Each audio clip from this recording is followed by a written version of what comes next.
In the heart of southern Africa, beneath an unforgiving sun, one of the most powerful armies on earth was once hunted down by men armed with spears. The year is 1879.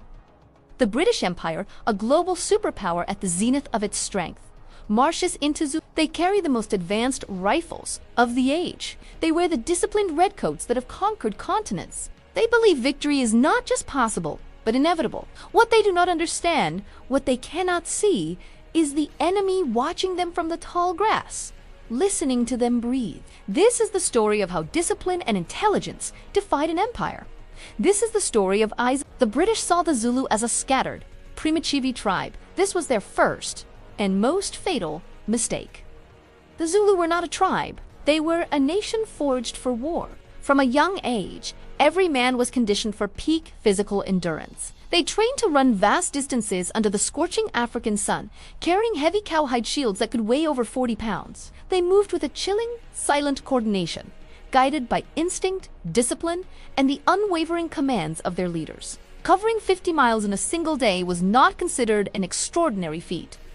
It was expected. To the British commanders, peering through their spyglasses, they looked like a disorganized mob, but to each other, they were an unstoppable force of nature, a living weapon honed by generations of conflict. The Zulu war machine did not rely on chaos or brute force alone. It was built on a brilliant, terrifyingly effective military strategy known as the Impondo Zankomo, the horns of the beast. Imagine a charging buffalo. The central force, the chest, would advance directly toward the enemy, absorbing their attention and their gunfire. It was designed to look like the main attack, a slow, determined, and seemingly vulnerable wave of warriors. But while the enemy was focused on the chest, two other forces, the horns, would be running. Moving wide and fast, concealed by the terrain, they would flank the enemy, encircling them before they even realized they were surrounded. Behind it, all the loins of veteran reserve would wait patiently, ready to be unleashed at the precise moment the enemy's formation began to collapse. This was not simply an attack. It was a sophisticated, coordinated hunt, and the British, in their fortified sense of superiority, never saw it coming. At the base of a strangely shaped hill called Isandlwana, the British-made camp, their confidence was so absolute that they ignored basic military doctrine.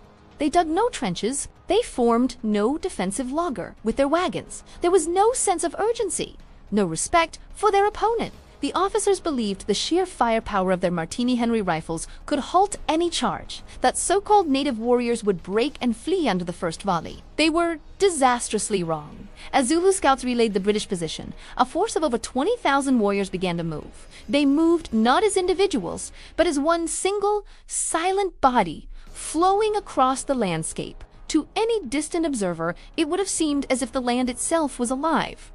A great shadow crawling toward the unsuspecting camp. The trap was being set, not with steel and wire, but with human endurance and perfect, silent discipline. The air grew still, thick with unspoken tension. When the attack began, the first British volleys were just as devastating as they expected. The Martini Henry rifles tore through the advancing Zulu lines. Warriors fell in heaps, but they did not break. They did not run. The chest of the buffalo absorbed the fire, closing the distance step by agonizing step, their fallen comrades forming a ramp of bodies for those behind them. And then the horns closed in. From the left and then from the right, thousands of warriors appeared as if from nowhere. The British soldiers, trained to fight in straight lines against a visible enemy, were suddenly forced to turn, then turn again.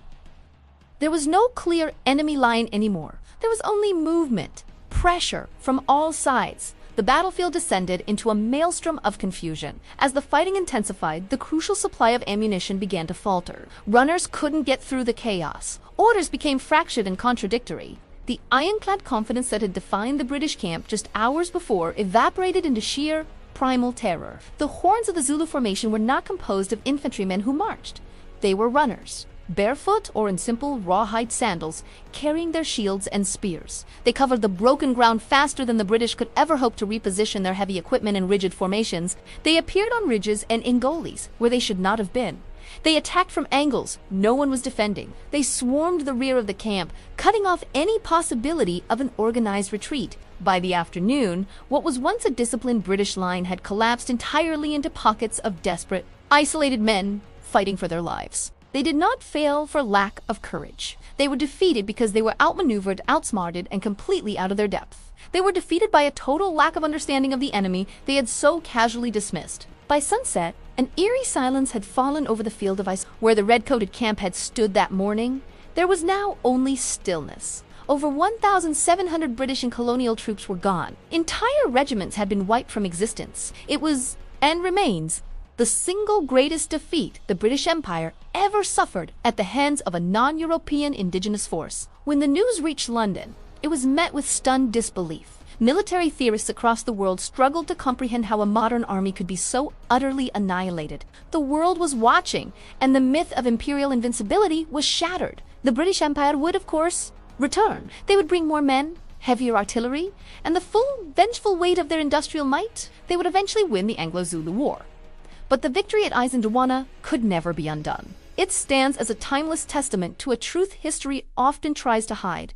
Technology does not guarantee victory. Arrogance is a disease that blinds even the sharpest intelligence. And a united people, bound by discipline and a powerful sense of purpose, can challenge and even defeat the greatest empires on earth.